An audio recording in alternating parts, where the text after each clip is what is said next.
అదే RTV app వార్తల్ని క్షణాల్లో చదివే అవకాశం ఉంటుంది. ఒక న్యూస్ పేపర్, ఒక టెలివిజన్ ఛానల్ మీ చేతుల్లో ఎప్పుడూ ఉంటాయి. మేమంతా సిద్ధం.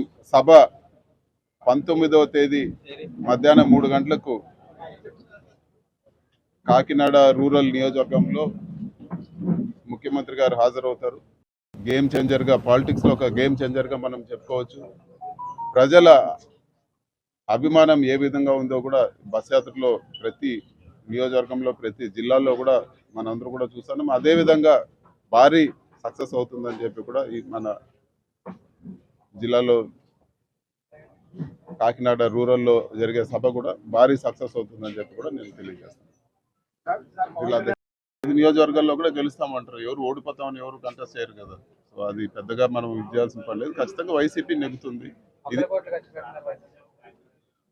డబ్బులు తీసుకొని సీట్లు ఇచ్చింది జనసేన పార్టీ. ఈరోజు వాళ్ళందరూ కూడా ముక్కుమూతి తెలియని వాళ్ళని తీసుకొచ్చి ఈరోజు సీట్లు ఇస్తున్నారు. వాళ్ళు ప్రజల్లో తిరిగిన వాళ్ళు కాదు. కేవలం వాళ్ళు డబ్బులు పెడతారు, పలానా ఎంపీ సీట్కో లేకపోతే ఎమ్మెల్యే సీట్కో డబ్బులు పెడతామని చెప్పి ఆ రోజే కండువ వేయడము, సీట్లు ఇస్తున్నారు. సో ఆయన డబ్బుల గురించి మాట్లాడడం చాలా విడ్డూరంగా ఉంది. సో ఇది కేవలం ఒక ఏదో అన్యాయం జరిగిపోతా ఉంది, ఎవరో వచ్చి ఏదో చేస్తున్నారని చెప్పి సింపతి గెయిన్ చేయాలని ఇలాంటి స్టేట్మెంట్స్ ఇస్తున్నారు. వీటి గురించి మనం పెద్దగా పట్టించుకోవాల్సిన అవసరం లేదు. మాకుండే 175 నియోజకవర్గాల్లో పిఠాపురం కూడా ఒక నియోజకవర్గం. దానికోసం మేము ప్రత్యేకంగా పోయి చేయాల్సిన అవసరం లేదు.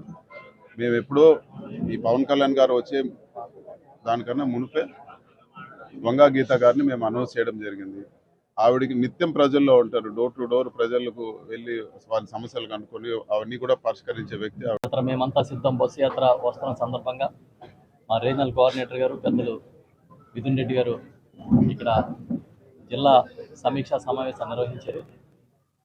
మీకు తెలుసు, ఆయన బస్సు యాత్ర ప్రారంభించినప్పటి నుంచి సీఎం గారు ఎంత ఉధృతంగా ప్రజాభిమానం కనిపిస్తూ ఉందో, ఏ విధంగా ప్రజలు అభిమానంతో పరవలు దొక్కుతూ ఉన్నారో మనందరం చూస్తున్నాం.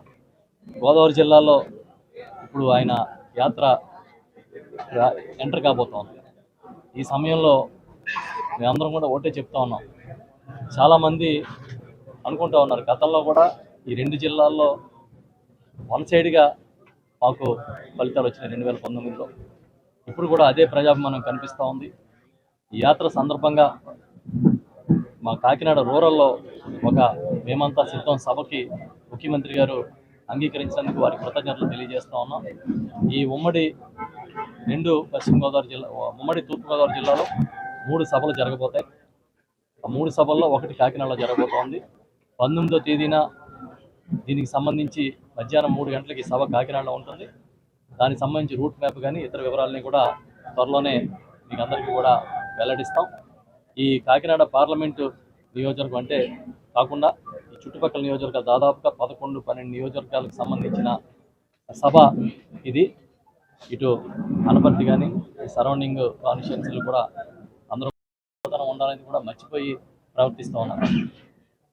మేము అడుగుతూ ఉన్నాం, ఈ ఫ్రస్ట్రేషన్ కారణం ఏంటి అని అంటే, మీకు ప్రజల నాడి అర్థమవుతూ ఉంది. మీరు ఒక అడుగు ముందుకేసినా కూడా ఇంకా వృధా అనే పరిస్థితి మీకు కనిపిస్తున్నట్టుగా అనిపిస్తుంది. ఇంకా నెల రోజులు ఎన్నికలు ఉన్నాయంటే ఇవాళకి కూడా అభ్యర్థులను ఖరారు చేసుకోలేని పరిస్థితుల్లో వైఎస్ఆర్ పార్టీని ఓడిస్తామని, జగన్మోహన్ రెడ్డి గారిని ఓడిస్తామని, ఇంటికి పంపుతామని రకరకాలుగా మాట్లాడుతూ ఉన్నారు. మొన్న అయితే ఆయన మాట్లాడిన మాటలు, కోనసీమ జిల్లాలో నేను 40 ఏళ్ళ అనుభవం, బచ్చా అది ఇదని మాట్లాడుతూ ఉన్నాడు ఆయన ఒక ముఖ్యమంత్రిని పట్టుకుని. దీన్ని బట్టి అర్థమవుతుంది ఎంత దుర్మార్గంగా ఆయన బిహేవ్ చేస్తూ ఉన్నాడు. అంతా కూడా ఫ్రస్ట్రేషన్. ఆ ఫ్రస్ట్రేషన్లో ఏది పడితే అది మాట్లాడుతూ ఉన్నారు. ఇప్పటికీ సీట్లు మార్చుకునే పరిస్థితి, ఇప్పటికీ సీట్లు పంపకం కుదరని పరిస్థితిలో వాళ్ళు ఉంటే మేమంతా సిద్ధమని మేము జగన్మోహన్ రెడ్డి గారి కోసం నినదిస్తూ ఉంటే ఆయన రాష్ట్ర పర్యటన దాదాపుగా పూర్తి చేసే స్థాయిలో ఆయన ఉన్నారు. అభ్యర్థులు కానీ అందరినీ కూడా కలిసి మా అందరికీ కూడా దిశ నిర్దేశించడం జరిగింది. ముఖ్యంగా రేపు 19వ తారీఖున మా జగన్మోహన్ రెడ్డి గారి బస్సు యాత్ర ఈ కాకినాడ నియోజకవర్గం పరిధిలోకి వచ్చి కాకినాడ రూరల్ నియోజకవర్గంలో సభ ఏర్పాటు చేసుకోవడం జరిగింది. మేమంతా సిద్ధం సభ.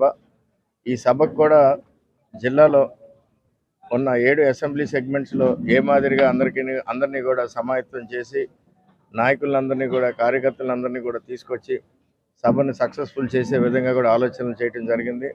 ముఖ్యంగా ఈ సభలు ప్రతి జిల్లాలో కూడా జగన్మోహన్ రెడ్డి గారు చేసిన ఈ మేమంతా సిద్ధం బస్సు యాత్ర ఏ మాదిరిగా గొప్ప సక్సెస్ సాధించడమే కాకుండా పార్టీకి రేపు జరగబోయే మే 13వ తారీఖున జరగబోయే ఎన్నికలను ఉద్దేశించి కూడా ఏ మాదిరిగా ప్రతి జిల్లాలో కూడా వైఎస్ఆర్ కాంగ్రెస్ పార్టీ అభ్యర్థులందరినీ కూడా కన్సాలిడేట్ చేసే పరిస్థితిని కూడా చూస్తూనే ఉన్నాం. అదే రీతిలో ఇప్పుడు దాకా కూడా మీరు చూసుకుంటూ ఉంటే మన గోదావరి జిల్లాలోకి ఇప్పుడే ఎంటర్ అవ్వబోతున్నారు. ఈ బస్సు యాత్ర తర్వాత మేమందరం కూడా ఊహిస్తూనే ఉన్నాం. అదే రకంగా మేము ఎక్కడ తిరిగినా కూడా మాకు వచ్చిన ఆదరణ చూస్తూ ఉంటే రేపు జగన్మోహన్ రెడ్డి గారి బస్సు యాత్రతో ఈ 2 జిల్లాల్లో కూడా అంటే ఉభయ గోదావరి జిల్లాల్లో కూడా భారీ స్థాయిలో స్పందించి జగన్మోహన్ రెడ్డి గారికి మద్దతు ఇచ్చి జగన్మోహన్ రెడ్డి గారు చేసిన గొప్ప సంక్షేమ కార్యక్రమాల అభివృద్ధి పరిపాలనని అండగా ఉంటూ ప్రజలందరూ కూడా భారీ ఎత్తున తరలి వచ్చే విధంగా కూడా ఆలోచన చేస్తున్నారని చెప్పి కూడా మీ అందరికీ తెలియజేసుకుంటున్నాను. రేపు జరగబోయే ఈ సభని ప్రతి ఒక్కరిని కూడా కోరుకునేది ఏంటంటే తప్పకుండా జగన్మోహన్ రెడ్డి గారు మన జిల్లాలో బస్సులో ఈ సభతో పాటు బస్సు యాత్రను కూడా సక్సెస్ చేయాలని చెప్పి కూడా ప్రతి ఒక్కరిని కూడా అభ్యర్థించుకుంటూ ఈ రోజున మేమంతా సిద్ధం అని చెప్పి కూడా ఈ కాకినాడ పార్లమెంట్ నియోజకవర్గంలో ఉన్న 7 అసెంబ్లీ అభ్యర్థులను కూడా మేమంతా సిద్ధం అని కూడా మిథున్ రెడ్డి గారికి హామీ ఇవ్వడం జరిగింది. అలాగే రేపు పొద్దున్న జరగబోయే సభకు కూడా అందరం కూడా సమాయత్తం అయ్యామని చెప్పి కూడా మీకు తెలియజేసుకుంటాం. మరిన్ని వీడియోస్ కోసం ఛానల్ ని సబ్స్క్రైబ్ చేయండి, లేటెస్ట్ అప్డేట్స్ కోసం వాట్సాప్ ఛానల్ ని ఫాలో చేయండి అండ్ లింక్ డిస్క్రిప్షన్ లో ఉంది.